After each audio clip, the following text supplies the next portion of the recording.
estamos aquí porque queremos estar contigo, porque queremos oír de ti, porque queremos que nos llenes nuestra alma, nuestro cuerpo y nuestro espíritu, Señor, porque reconocemos que sin ti no somos nada y nada podemos.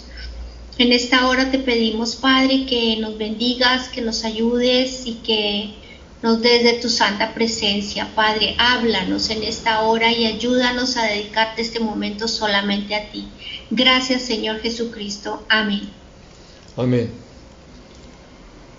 Bueno, el tema para hoy es ser uno con Él. Para eso vamos a tomar el pasaje de Juan 17. Quiero hacer una pequeñísima reseña de ese capítulo. Juan 17 es una de las oraciones más extensas, más profundas y más reveladoras que tiene la palabra de Dios. Y la hace el propio Señor Jesucristo hablando con su Padre Celestial sobre cosas que son muy importantes para nosotros. Él se refiere precisamente a los que creen en Él y pide a Dios el Padre que haga ciertas cosas con nosotros que son de particular importancia. Empecemos con el versículo 17 de Juan 17. Juan 17, 17. Santifícalos en tu verdad, tu palabra es verdad. Miren, ahí está ya de entrada la primera revelación. Lo que nos santifica es la palabra de Dios. La palabra es como agua que va quitando de nosotros todo mugre, todo estorbo, toda escoria, y nos va dejando cada vez más limpios cuando estamos con el corazón realmente creyendo en esa palabra y dispuestos para Dios. Santifícalos en tu verdad. La palabra de Dios es santificadora y es verdad. Si estamos confundidos, si no sabemos qué es lo correcto, cómo hacer las cosas al derecho, en justicia, en rectitud, la palabra de Dios, que es la verdad de Dios, nos va a decir cómo tenemos que hacer. Saltemos al versículo 19. Por ellos yo me santifico a mí mismo, para que ellos también sean santificados en la verdad. Nos confirma lo que estaba diciendo arriba en el versículo 17. Santificados en la verdad, lo cual quiere decir que lo contrario de santificado es mundano o profano, porque no está en la verdad, o sea, está en la mentira. El que es mundano está en un error. El que anda dentro del mundo, metiéndose con las cosas del mundo y apartándose de las cosas del espíritu, está en el error. El que busca la verdad, el que busca de Dios, empieza entonces a ser santificado y limpiado. No sé cuánto tengamos que insistir en ese punto, muchísimas veces, para llegar a comprender la importancia de la palabra de Dios en nuestra vida. Versículo 20, pero no ruego solamente por estos, ahí se refiere a los discípulos que están allí acompañándolo en el aposento alto, sino también por los que han de creer en mí por medio de la palabra de ellos. O sea, a partir de la predicación de los discípulos, cuando ya se volvieron apóstoles, empieza la conversión de unos judíos y de unos gentiles hacia el cristianismo, y son los que están aquí, los que han creído por medio de la palabra de estos que estaban aquí con ellos. Pero eso nos incluye a nosotros también. Nosotros somos de los que hemos creído por la palabra de los apóstoles, por la palabra de Dios, y a partir de nosotros va a haber otros que van a creer también en Dios por la palabra que nosotros les damos. Versículo 21, para que, este es el más importante, el versículo central, así que por favor despejen su cerebro, su corazón y enfóquense en este versículo 21. Para que todos, o sea, los de aquella época, los de esta época, sean uno. Para que toda la iglesia del Señor esté unida. Pero ¿cómo puede estar unida una persona junto con otra que piensan diferente. Ahí está la situación tan particular y tan milagrosa de la iglesia del Señor, que siendo diferentes podemos llegar a creer lo mismo, a pensar lo mismo, porque es un solo Espíritu Santo, un solo Dios, el que se mueve dentro de nosotros y nos lleva a una sola verdad. Por tanto, puede haber entendimiento entre nosotros y puede haber entendimiento en un matrimonio, en una relación familiar cualquiera, siempre y cuando los dos estén enfocados en el mismo espíritu y en la misma palabra. Por eso un matrimonio cristiano no se puede separar, divorciar, porque está negando el poder unificador del Espíritu Santo. Está diciéndole: Dios, tú no eres capaz de resolver mi problema. Está siendo incrédulo de Dios y de su poder. Dios puede, a través de su palabra y de el Espíritu Santo, hacer que dos personas tan diferentes caminen en comunión y en unidad. Por eso dice: todos sean uno, así como tú, oh Padre, en mí y yo en ti, que también ellos lo sean en nosotros, para que el mundo crea que tú me enviaste. El testimonio que da el cristiano es el de unidad con Dios y con sus hermanos. Donde hay divisiones, rencillas, peleas, allí no está morando Dios, sea una casa, sea una iglesia. El verdadero testimonio que dan los cristianos es la unidad, y por tanto eso implica que hay unidad entre cada creyente y el Espíritu Santo de Dios. Pero vamos a meditar en esto. El título era uno con Él. Esto es una frase que se puede repetir 100,000 veces y no captarle el sentido profundo que hay allí. Uno en Él, uno con Él. Aquí dice: también ellos lo sean en nosotros, con nosotros y en nosotros. Son dos cosas diferentes. Uno con nosotros es que haya unidad, pero uno en nosotros es que haya identificación, haya una fusión del uno con el otro. Dije bien, fusión. El uno se funde dentro del otro. Y es lo que el Señor quiere hacer en tu vida. Si venías muy agitado, muy acelerado, te pido que hagas un alto para meditar en esto. El Señor está pidiéndote que le dejes obrar para que Él se funda en ti y tú te fundas en Él. No entiendo. Este es un concepto bastante difícil. No es difícil.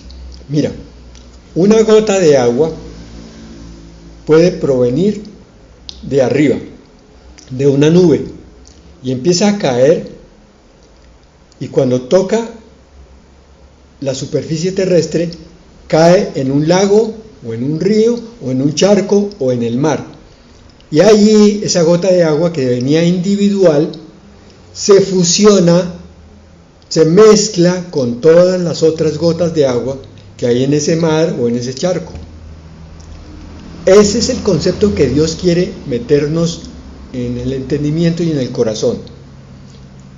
Que dejemos de resistirnos tanto a Él con nuestra propia voluntad, con nuestros caprichos, esos deseos que tenemos tan materialistas a veces, y pensando en las cosas de Dios, anhelando el cielo, entonces queramos fundirnos con su voluntad, con su deseo, con su plenitud, con su soberanía, de forma tal que Él y yo seamos uno solo. Ahora piensen lo que pasaría en mi ser, en tu ser, si tú estás fundido con Dios. Estamos hablando del Dios de poder. Vamos a reconsiderar esto más adelante. Versículo 22. Yo les he dado la gloria que tú me has dado para que sean uno. Es la gloria de Dios, es el poder de Dios el que hace esto. El Padre le pasa la gloria al Hijo y el Hijo traspasa su gloria a nosotros. Por eso dice la palabra que somos transformados de gloria en gloria. Cada dificultad, cada prueba, cada oración, cada comprensión por una revelación son un destello de la gloria de Dios que nos lleva a un estado más y más alto, más y más sobrenatural, transformados en Él. Entonces Él nos da su gloria y nosotros somos fundidos en Él, cada vez más parecidos, más semejantes a su Hijo, a la imagen de su Hijo. Y su Hijo es la imagen del Padre Celestial. Nos aclara nuevamente en el 23, yo en ellos y tú en mí, para que sean perfectamente unidos. ¿Captas eso, hermano? El Padre en Cristo y Cristo en nosotros, para que pueda haber unidad en todo lo que hagamos, entre padres e hijos, entre parejas de esposos, entre amigos, entre cristianos hermanos de la misma familia. Unidad. El diablo viene a traer desunión, por eso viene a poner conflicto, pelea, disgusto, rencillas, envidias, discordias, para que todo el mundo viva en su propio egoísmo, cada cual mirando su punto de vista, y entonces el poder de Dios se pierde. Pero cuando el creyente entiende esto que estamos mirando y se vuelve pacificador, recibe la bienaventuranza de ser pacificador, empieza a entrar en el reino de Dios y empieza a conocer la plenitud de Dios a través de su voluntad. Vuelve a decir, para que el mundo conozca que tú me has enviado. ¿Cómo? Para que ellos sean perfectamente unidos, decía al principio de ese versículo, y que los has amado como también a mí me has amado. Esa unión, esa fusión es amor puro. El amor es armonía, es comprensión, es tolerancia. Versículo 24, Padre, quiero que donde yo esté, también ellos estén conmigo. Se refiere, en primer lugar, al reino de Dios aquí y ahora, viendo la presencia real de Jesucristo en nuestra vida, cada día. Oye bien, no es solo entrando a la iglesia y saliendo de ella, es Cristo real en tu vida. Ese es el verdadero cristianismo maduro, el resto es religión. Pero esto también se refiere a la promesa que el Señor dio, el Señor Jesucristo, que Él vendría por su iglesia para que donde Él vive, su iglesia estuviera con Él. En Juan 14 decía eso. Aquellos que me has dado para que vean mi gloria, ellos estén conmigo. La gloria que me has dado porque me has amado desde antes de la fundación del mundo. Vean, este es el verdadero entendimiento del amor del Padre, es la unidad completa de todo lo que se llama cuerpo de Cristo, pero aún más, toda la creación en armonía unos con otros. Entonces, hermanos, hasta aquí tenemos algunas cosas que debemos considerar. El más grande misterio del cristianismo es Dios morando en nosotros. De hecho, toda la Escritura, toda la Biblia, de tapa a tapa, si tú la miras con los ojos del Espíritu, vas a ver que es la descripción del esfuerzo de Dios para convencer a unos seres rebeldes que se dejen unir con Él, de forma tal que esos que creen en ese Dios se conviertan en templo de Dios, en morada de Dios aquí en la tierra. Lo que antes era un templo físico para los judíos, ahora se convierte en un templo vivo y andante que eres tú. Medita por favor en eso, te lo pido en el nombre de Jesús. No dejes que pase eso tan rápido por tu mente como simplemente un pensamiento. Señor, tú quieres que yo entienda que tú quieres crear en mí o crearme mejor como templo de tu espíritu, para que tú vivas en mí, yo en ti y tú en mí, viviendo continuamente. Esto es más que repetir esta palabra, es hacer el alto en la mente y meditar lo que significa. ¿Qué? El Creador morando con la criatura, en la criatura, en ti. Tu cristianismo no habrá crecido, no habrá madurado hasta que no entiendas esto. Tus pecados, tus debilidades, tus flaquezas no serán combatidas efectivamente, eficientemente, hasta que no entiendas esto, que tú eres templo del Espíritu Santo, templo de Dios. Quiere decir Dios morando dentro de ti. Es el Dios creador, el Dios sustentador. A ver, vamos despacio. El Dios que creó los cielos y la tierra y todo el universo que está mostrando ese telescopio John Webb hoy en día, antes el Hubble, mostrando las infinitas maravillas de un universo que parece no tener fin. El Dios que creó esas maravillas es el Dios que está morando dentro de ti. El Dios que da la vida, el que dijo, sea, cuando creó las bestias de la tierra, los animales del campo, cuando creó al hombre y a la mujer, ese mismo Dios está viviendo dentro de tu corazón para darte a ti también la vida en aquellos aspectos que necesites. Si realmente quieres vivir una vida cristiana plena, le dices, Señor, mira, hay ciertas dificultades en mi carne que no me dejan comprender la espiritualidad, no me dejan acercarme a ti, Señor, como tu palabra me muestra. Por tanto, Padre, infunde tu vida en esa parte mía que no quiere vivir la vida espiritual.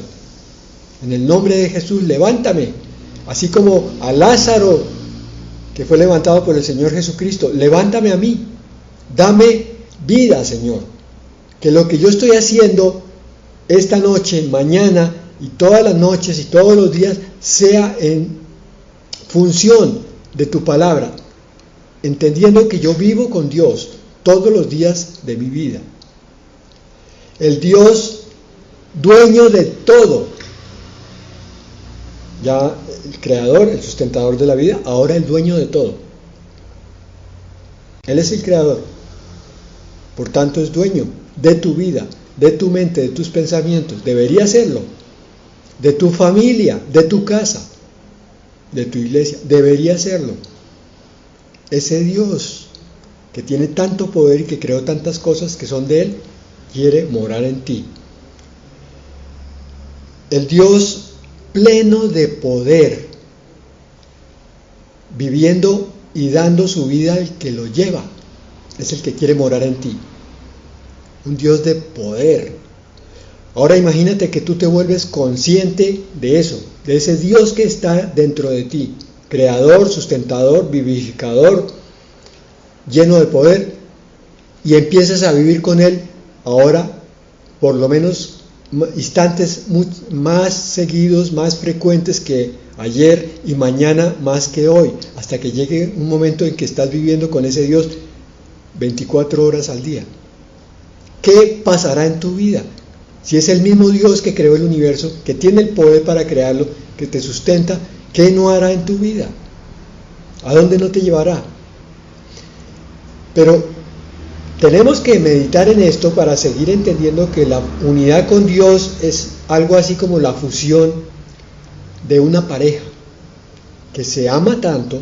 Hemos visto esos casos, o los hemos oído por lo menos, donde viven muy unidos muchos años y de pronto uno de los dos muere y el otro está tan fundido con su pareja que termina muriendo al poco tiempo también. Es de esa calidad la relación que Dios quiere que tengamos en todos los aspectos de la vida, en el aspecto matrimonial, en el aspecto paternal, en el aspecto filial y en el aspecto congregacional.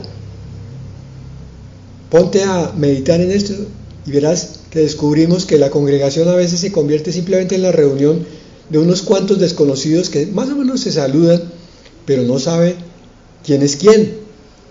Uno no sabe cuáles son las necesidades del hermano.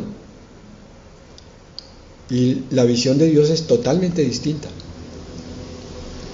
Imagínate una amistad como la de David y Jonatán, o Jonathan. En la Biblia, tú has leído ese pasaje. David quedó con el corazón enganchado del hijo de Saúl, de Jonathan. Y fue una amistad como de dos hermanos gemelos. Ambos sentían las mismas cosas en relación con Dios, en relación con la tierra, con las cosas del reino y todos los aspectos. Tanto que Jonathan defendió a David de su propio padre, del padre de Jonathan, Saúl, porque estaba más unido con su hermano espiritual, David, que con su padre biológico, Saúl. Entonces, imagina que te despiertas e inicias una conversación con Dios. Apenas te despiertas y le empiezas a contar cómo va a ser tu día, las cargas que tienes y las expectativas. Pero así sigues por el resto del día. Te bañas y estás hablando con Él. Te sientas a desayunar y estás hablando con Él. Vas a tu trabajo o a la actividad que tengas y sigues hablando con Él. No solo tú hacia Él, sino que Él te habla a ti, como dos amigos que van juntos, hombro con hombro. Ahora, imagina que de pronto viene a tu cabeza un versículo. ¿Te acordaste de un versículo que hace 2 o 3 domingos o 3 meses te predicaron? Y con ese versículo entiendes un aspecto importante de la vida en general, algo que no habías visto, no habías comprendido. De pronto, ahora sí entiendo por qué me predicaban de esto. Pero no solo la vida en general, sino algo en particular para ti. Comprendes un aspecto de tu vida que tiene que ser desarrollado.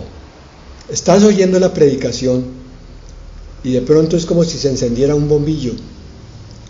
Ese es el Espíritu Santo que te está hablando y te está dando la revelación de esa enseñanza en ese preciso momento o después, 8 días, 2 meses. Te muestra cosas que se te habían pasado por alto, que no te habías imaginado. Tú dices, yo no soy capaz de sacar esas conclusiones, esto tiene que haber sido de arriba, del cielo. Esto es lo que se llama revelación celestial, revelación del Espíritu Santo. O imagina que de pronto preguntas a Dios algo que te está cargando. Y cuando estás hablando con Él, Señor, ¿y esto por qué? Sientes en tu corazón la respuesta que necesitabas. Dios te está diciendo, hijo, esto es por tal cosa. Lo que ha ocurrido tiene este propósito, tiene este fin. Y tú dices, tremendo lo que estoy entendiendo en este preciso momento. Yo pensaba que esto que me estaba ocurriendo era malo. Ahora veo la bendición que hay allí. O al revés, yo pensaba que esto que me estaba ocurriendo era bueno, pero estaba siendo engañado. Resulta que esto no es tan bueno, esto es una trampa. Ya entendí, me aparto de aquí. Imagínate tú esa relación con Dios, por la unión que tienes con Él. Imagina que estás apoyando a alguien que te buscó porque tenía su problema. Y tú al empezar a hablar con esa persona, te das cuenta que empiezas a decir cosas que nunca antes se te habían ocurrido. Y te miras a ti mismo y dices, pero ¿qué me está pasando? Yo estoy diciendo cosas que son muy lógicas y están de acuerdo a la palabra de Dios, pero siento que no son mías. Y sobre todo, que eso que estás diciendo, que está saliendo de tu boca como sin control, le está sirviendo profundamente a la persona con la cual estás hablando, que necesita esa ayuda. La palabra le llegó precisa y tú te sorprendes y dices, ¿en qué momento yo dije o pudiera haber dicho semejante solución para la vida de esa persona. Bien, esos son diferentes ejemplos de lo que hace Dios cuando estamos fusionados con Él, cuando estamos fundidos. Pero la fusión es algo que hay que trabajar todos los días, porque a veces nos unimos con Él de una forma impresionante, pero al momento siguiente ya nos hemos apartado. El mundo vino y nos distrajo, y nos olvidamos. Vamos a ver algo de un autor que yo cito mucho, A.W. Tozer. Este es otro libro que se llama La Conquista Divina, y dice con respecto a este tema que estamos hablando: aquí tenemos todo el mensaje final del Nuevo Testamento. Por medio de la expiación de la sangre de Jesús, los pecadores pueden ahora llegar a ser uno con Dios, la deidad morando en los hombres. Lo que estábamos diciendo. ¿Alcanzas a comprender un poco esto? Digo a comprender un poco no porque te esté menospreciando yo, sino porque esto no cabe en la mente humana. Esto tiene que ser comprendido con el espíritu y comprendido poco a poco, pero trata de comprenderlo. ¿Qué pasaría con Dios morando dentro de ti? ¿Qué pasará? ¿Qué va a pasar? Oigan esto. Esto es el cristianismo en su más plena realización. E incluso aquellas mayores glorias del mundo venidero serán en esencia tan solo una experiencia mayor y más perfecta de la unión del alma con Dios. ¿Qué dijo Tozer? Dos cosas. Primero, que el verdadero cristianismo es andar unido con Dios. Lo demás es tiempo perdido. Este es el mensaje de toda la Escritura para tu vida. Y es el adelanto de lo que va a ser el reino de los cielos. Es lo que dice aquí en la segunda parte Tozer. Los cielos simplemente va a ser esa fusión, esa compenetración entre la criatura y el Creador, ya sin ninguna limitación, pero que ahora podemos vivir con la mayor intensidad posible. Ese es el reino de Dios para nosotros aquí y ahora, que es Dios en nosotros. Continúa Tozer diciendo: la deidad morando en los hombres. Esto es, digo, el cristianismo, y nadie ha experimentado correctamente el poder de la fe cristiana hasta que haya conocido esto por sí mismo como una realidad viva. Quiere decir, según Tozer, que hasta que tú no lo experimentes, lo busques, prácticamente, perdón la palabra, lo pelees cada día, porque es una pelea contra la carne, que tu espíritu le gane la batalla a la carne, y entonces se convierta esto en una realidad, experimentar el poder de la fe cristiana, hasta que se sienta la presencia viva de Dios dentro de ti y en ti. Y entonces tú estarás en Dios también. Y ese apartado lo termina Tozer diciendo: todo lo demás es preliminar a esto. Oigan esto: la encarnación, la expiación, la justificación, la regeneración. ¿Qué son todas estas cosas sino acciones divinas preparatorias de la obra de invadir y del acto de habitar en el alma humana redimida?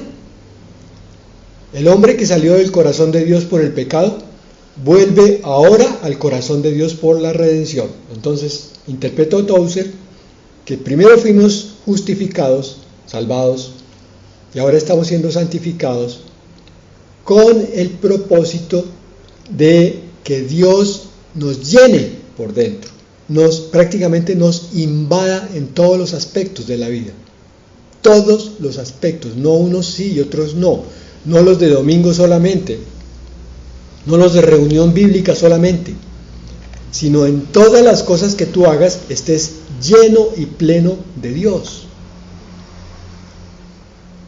Continuamos con la palabra. Juan 14:10 dice: ¿no crees que yo soy en el Padre y el Padre en mí? Las palabras que yo les hablo, no las hablo de mí mismo, sino que el Padre que mora en mí hace sus obras. Entonces el Señor se pone como ejemplo y dice, el Padre siempre está en mí y yo siempre estoy en el Padre. Y eso es lo que yo quiero enseñarles a ustedes. Ustedes en mí y yo en ustedes. Esta oración de Juan 17, que algunos llaman la magna oración, la máxima oración que hay en la Escritura, y vale la pena que la leas, es la culminación de lo que él enseñó en Juan 15, que es la vid verdadera. Allí en la vid verdadera nos decía que apartados de él nada podemos hacer. Entonces ahora en la oración le pide al Padre Celestial para que nosotros nos mantengamos unidos a Dios, no apartados, porque apartados, repito, nada podemos hacer. Ay, pastor, yo hago muchas cosas cuando no voy a la iglesia y me pierdo 1 o 2 meses. Hermano, una cosa es que tengas actividad, otra cosa es que estés vivo, espiritualmente hablando. Entonces, tú puedes tener 4 o 6 hijos, si quieres, pero tener una relación plena con los hijos, con la pareja, con el amigo, es algo que es del espíritu. Tú puedes hablar con una persona y no tener comunión con él. Entonces el propósito de Dios es renovarnos el corazón para que padres e hijos, esposos y esposas, hermanos de congregación, se unan en uno solo, en un solo entender, en un solo sentir, en una sola voluntad, que no es la voluntad ni del Padre biológico ni el Hijo biológico, sino la voluntad de Dios, en el Padre biológico y en el Hijo biológico, en el esposo y en la esposa. Entonces ahí viene el entendimiento completo entre los seres humanos. Más palabras sobre uno con nosotros y ya vamos a terminar. Voy a citar unos versículos que nos terminen de profundizar en esto. Juan 14:23 dice: respondió Jesús y le dijo: si alguno me ama, mi palabra guardará, y mi Padre lo amará, y vendremos a él y haremos nuestra morada con él. El propósito de venir a morar en nosotros no es solamente vivir, porque Dios puede vivir en cualquier parte que le plazca, pero quiere vivir en el corazón de los que creen en él y se han dejado salvar y santificar.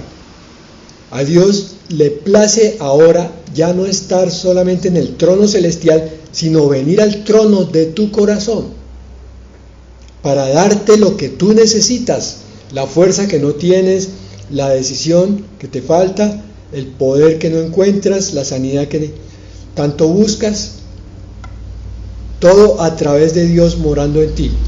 Colosenses 1:27. A estos Dios ha querido dar a conocer cuáles son las riquezas de la gloria de este misterio entre las naciones, el cual es Cristo en ustedes, la esperanza de gloria. Cuando Cristo mora en el corazón, es el que nos da esperanza del reino de Dios aquí y del reino de Dios allá. Nos hace mirar confiados nuestro presente y nuestro futuro, no importa lo que ocurra afuera. Juan 6:56. Son diferentes aspectos que Cristo quiere que entendamos para que comprendamos ese misterio de lo que es la unidad con Dios. El que come mi carne y bebe mi sangre permanece en mí y yo en él.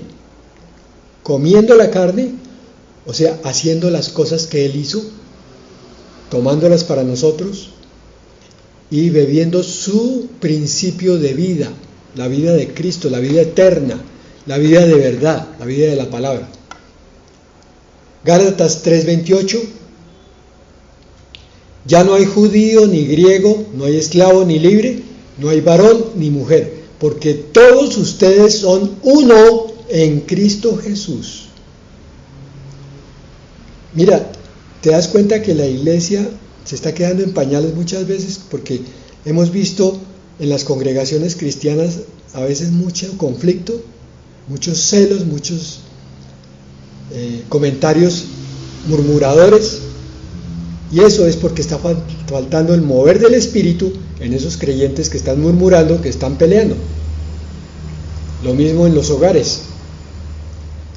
Permitir que Dios esté en nosotros es la solución para todo conflicto interpersonal. Primera de Juan 4:12 al 16 y terminamos. Versículos 12 y 16, corrijo. 12 y 16. Nadie ha visto a Dios jamás. Si nos amamos unos a otros, Dios permanece en nosotros y su amor se ha perfeccionado en nosotros. Si nos amamos. Si peleamos, Dios no está viviendo en plenitud en nosotros. Versículo 16. Y nosotros hemos conocido y creído al amor que Dios tiene para con nosotros. Dios es amor, y el que permanece en el amor permanece en Dios y Dios permanece en él. ¿Ven? Ahora, para complementar lo que es el amor, ustedes pueden leer la primera de Corintios 13. El amor es paciente, sufrido, es benigno, todo lo espera, todo lo sufre, todo lo cree. Léanlo para que se den cuenta que el amor es una decisión y que nosotros decidimos amar al hermano, perdonar al hermano, tolerar al hermano. Y ese es el principio de la armonía en la congregación, cualquiera que sea. Y es la manifestación de que el Señor está viviendo dentro de nosotros. Bueno, vamos a orar. Padre, como siempre, Señor, tu palabra no nos deja de sorprender, Señor, y no deja lugar para nuestros argumentos mundanos, carnales, egoístas, Señor. Padre, de todo corazón, Señor, los que estamos aquí, queremos que tú mores en nuestro corazón, en nuestro ser, en el centro de nuestro ser, para que tú gobiernes, Señor, nuestra vida. Y para que tú logres en nosotros lo que nosotros no hemos podido lograr. Para que nos des ese temperamento, Señor, que tanto anhelamos, de paciencia, de gozo, de autodominio, de fe, de amor, de bondad, que es el entendimiento de lo que es la relación y por qué pusiste tú personas tan disímiles, tan completamente diferentes unas de otras, y sin embargo esperas que haya unidad, porque no es entre nosotros la unidad, eres tú, Señor, el que la obra, siempre y cuando estés morando dentro de nosotros. Padre, ayúdanos a construir tu obra en la iglesia, en el hogar, en la amistad, Señor, a través del poder de tu Espíritu. Manifiéstate con plenitud en todos los que están dispuestos para que tú tomes el control completo y pleno de nuestra vida. Un día aceptamos al Señor Jesucristo como Salvador. Hoy aceptamos la obra de tu Espíritu Santo en nosotros como santificador. Por fe, Señor, y en el nombre de Jesús. Amén.